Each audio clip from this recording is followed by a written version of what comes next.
Ever wonder what you can do to reduce your chance of getting an infection? We brought in the big guns. Dr. Tom Warren, infectious disease specialist, talked to us.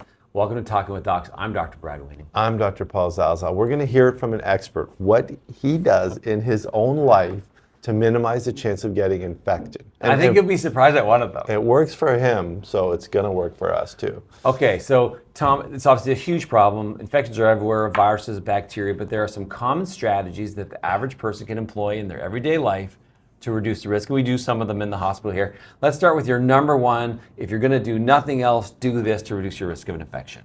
Yeah, that's washing hands. We've known that for thousands of years, and it still works. Okay, so when it comes to washing hands, what are your thoughts on specific kinds of soap, alcohol, preps, and things like that? Are you a soap and water guy, or it doesn't really matter? Yeah, it depends. Like in just your run-of-the-day life, like if your hands are visibly soiled, then use soap and water. Okay. But otherwise, an alcohol-based hand rub is often going to be good enough. Okay. So, and we made a video about this. We were not recommending using antibacterial soap in the home. Would you agree with that? Just use regular soap. So it's the act of washing that does the trick. That's right. It's the water mainly. The soap is really just to get off a lot of those larger pieces of dirt. Okay, so you don't need antibiotic soap or antibacterial soap, just regular soap and water. Wash your hands. How many times a day would you say you wash your hands?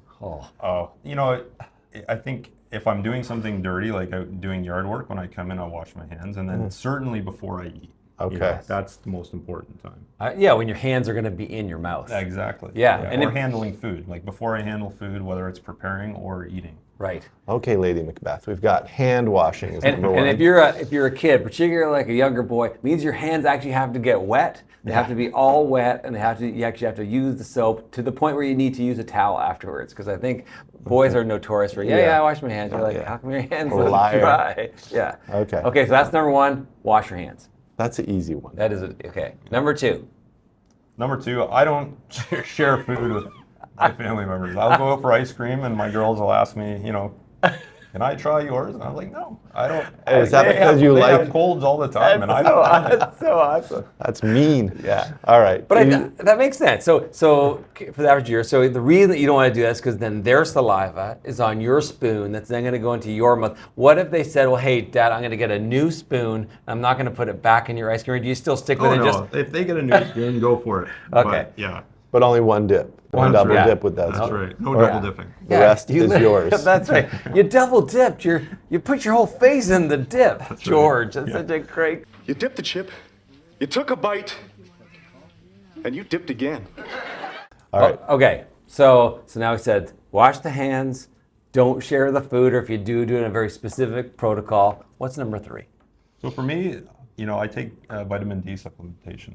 Okay, and we've done a lot of videos about vitamin D. I feel like every week vitamin D is coming out and saying, hey, you know what? It's good for this. It's good for this. It's good for this. And because, particularly in the Northern Hemisphere, we cannot make enough vitamin D in our skin, that almost everyone is deficient and probably should be taking a supplement. Paul and I say this all the time. Everyone in Canada should be taking a vitamin D definitely. supplement. I mean, maybe not in the summer if you're outside a lot, but for most of the year you should be taking vitamin D. But there have been some reports in the news about overdosing on vitamin D. So, you need to go pretty high. But so what dose do you take, if you don't mind us asking, Tom? How much do you take a day? Why would he mind us asking? I don't know, because some people don't like to share their personal stuff. Yeah. I take 3,000 IU. Yeah. Whatever that is. Okay. All right. Yeah. So I'm usually about 2,000. I don't mind sharing that information. I take. We work inside in the I take hospital 3. here, we never see any sunlight, right? So No, it's true. You're indoors all day, but you're just not going to get enough sunlight here, especially in the winter. So please take your vitamin D, and whether it's with K2 or not, we did a whole video about that too. Yeah. And I think the evidence is not as convincing as everyone that's selling K2 would make you think, but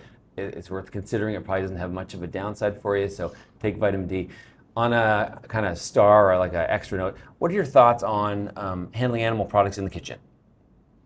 Like Just back to the hand wash? Yeah, like raw meat chicken, and raw stuff? meat. Yeah. So when I'm handling it, putting on the barbecue, then I'll wash my hands right after. Right. And then Change the proceed with plate. cooking. Yeah. Yeah. Okay. So you've got your hands. You're washing your hands. You took your vitamin D. What's No, you already said not sharing the not food sharing with the girls. food. So you've got hand washing. Don't share your food. Vitamin D. Those are the 3 things that Those you are do. the main ones, yeah. All right. I mean, those are easy things to do. Yeah, and it helps reduce the risk of not only you getting sick, but everyone in your whole house getting sick, because that's, I think, usually what happens. You're living in close quarters, whether it's at your house or you're at residence at school, like we've talked about some of the other diseases before. Just common sense. Protect yourself, protect Do you do others. those things, Brad? You take do. vitamin D? I take and you wash vitamin your D. hands, but sharing food. So I just don't like sharing my food. It's not, Yeah, like if I have like a, from a greed point of if view. I've I'm been talking- at say Dairy Queen and I got a Blizzard as a Yeah. share, I kind of don't want to share. And they're like, well, you can have some. I don't want yours. That's why I didn't order your flavor. I ordered my I flavor. mean, we because share I food like all the my- time in my house. If we're out for dinner at a restaurant, well, let me try that. Ooh, that looks good. Let me try Sure. that. Then we're all sick. Yeah. That's probably why. There you go. If you have thoughts on this and like to share, don't like to share, please leave a comment. And if you like this video, please like, subscribe to our channel. I'm gonna wash my hands with vitamin D. That's right. Remember, you are in charge of your own health and to a certain degree how sick you get. We'll see you next time. Thanks, Tom, for coming. Thank you.